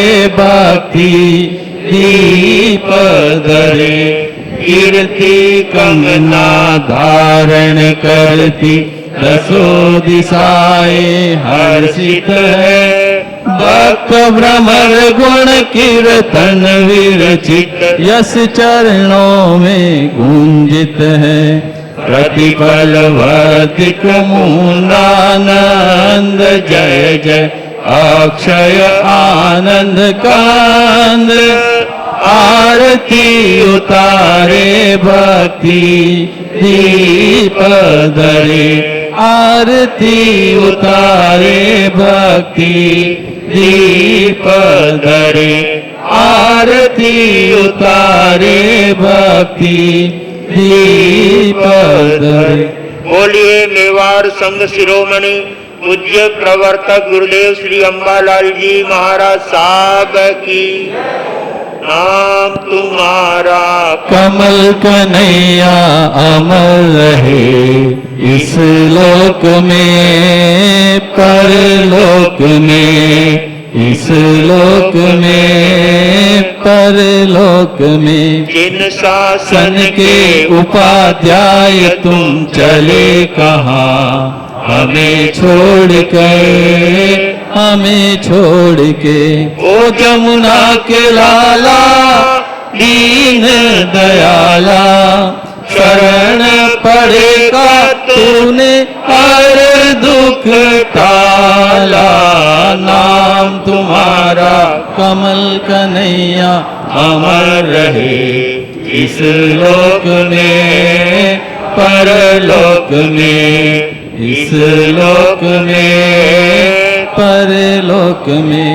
नमो वज्रायाणं पद के धारी तुम आगम के अनुयायी समता योगी तुम सहनशीलता तुमने जग को दिखलाई कष्ट हरे दुखियों के करुणा उर आई ओ करुणा के सागर भरो मेरा गागर जग का अंधेरा में तो कर दो उजाला नाम तुम्हारा कमल कन्हैया अमर रहे इस लोक में परलोक में इस लोक में परलोक में।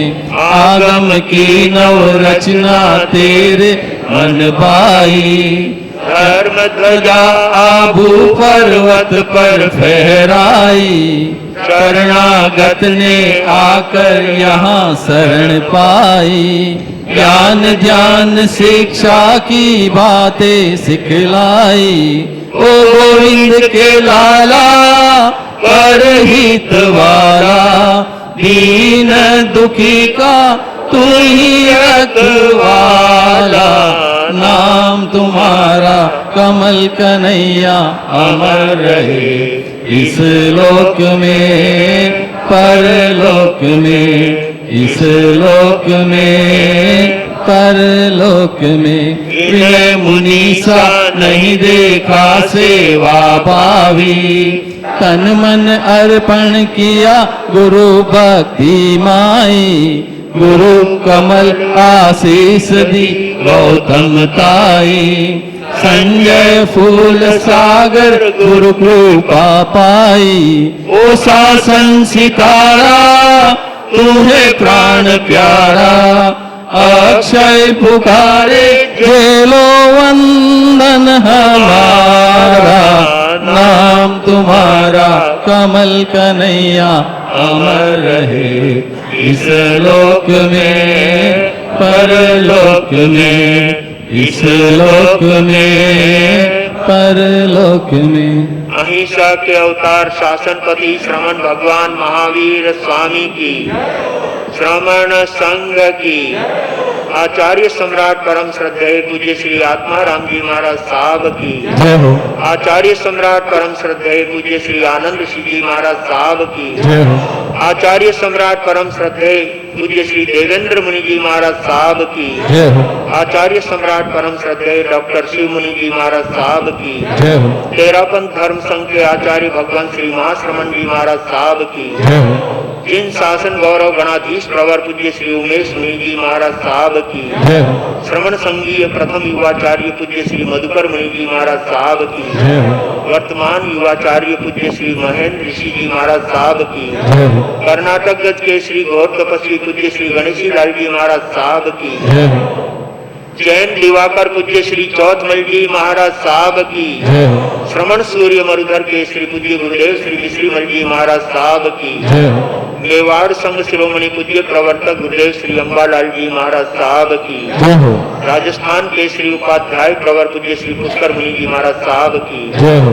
उपाध्याय प्रवर आगमन योग प्रवर्तक पूज्य गुरुदेव श्री कन्हैया लाल जी महाराज साहब की, जय हो, मेवाड़ मुकुटमणि आगम ज्ञाता पूज्य गुरुदेव श्री अस्थिमल जी महाराज साहब की, मेवाड़ प्रवर्तक पूज्य गुरुदेव श्री मगन मुनि जी महाराज साहब की, जय हो, अहिंसा दिवाकर शेरे राजस्थान लोकमान्य वरिष्ठ प्रवर्तक पूज्य श्री रूपचंद जी महाराज साहब की, जय हो, श्रवण संघीय महामंत्री मेवाड़ गौरव पूज्य गुरुदेव श्री सौभाग्य मुनि जी महाराज साहब की, जय हो, मेवाड़ प्रवर्तक भोले बाबा पूज्य गुरुदेव श्री मदन मुनि जी महाराज साहब की, जय हो, महाराष्ट्र प्रवर्तक पूज्य श्री कुंदन ऋषि जी महाराज साहब की, जय हो, मारवाड़ प्रवर्तक पूज्य श्री सुकन मुनि जी महाराज साहब की, जय हो, उप प्रवर्तक आगम प्रभावक कमलपुर दिवाकर पूज्य श्री विनय मुनि जी महाराज साहब की, जय हो।